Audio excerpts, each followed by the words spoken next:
Just before boarding, the man suddenly noticed something eerily strange. His flight number was 1015. Today was October 15th, and the departure time had been delayed from 9:30 to exactly 10:15. These coincidences left Bob with an unsettling feeling, though he couldn't spot anything obviously wrong as he looked around. Once on the plane, a stranger in the back cabin nodded at him. Bob politely nodded back, then discovered an MP3 player tucked in the seat pocket in front of him. It was playing a mysterious story about Flight 1015, the very flight he was on. Curious, he put on the headphones and found that the story being told matched exactly what was happening in the cabin at that moment.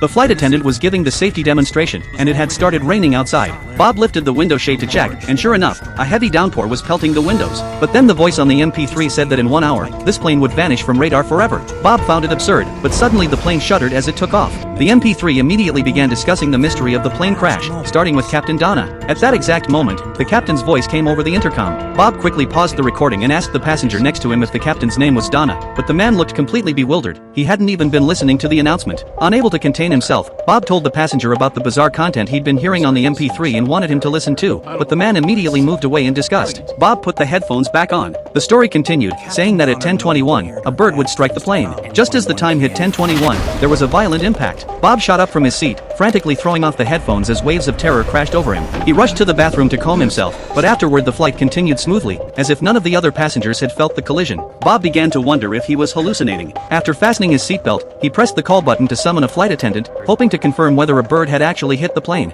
The attendant replied impatiently that there were no birds at this altitude. When Bob asked her to check with the captain, she told him to quiet down. The argument drew attention from other passengers, and Bob realized that perhaps the story was making him overly paranoid, so he stopped pressing the issue. But as soon as the flight attendant left, the man who had greeted him earlier suddenly sat down behind him. He confirmed that a bird had indeed struck the plane. His name was Beaumont, a former pilot who had once worked with Captain Donna and was all too familiar with these situations. He explained that the crew typically doesn't inform passengers about such incidents. His words sent Bob spiraling into anxiety again. He put the headphones back on and continued listening. The plane would disappear without a trace at 11:15, and it was already 10:30. Time was running out. Sweat immediately beaded on his forehead as he realized he couldn't just sit there and wait. He had to find clues quickly to prevent the disaster from happening.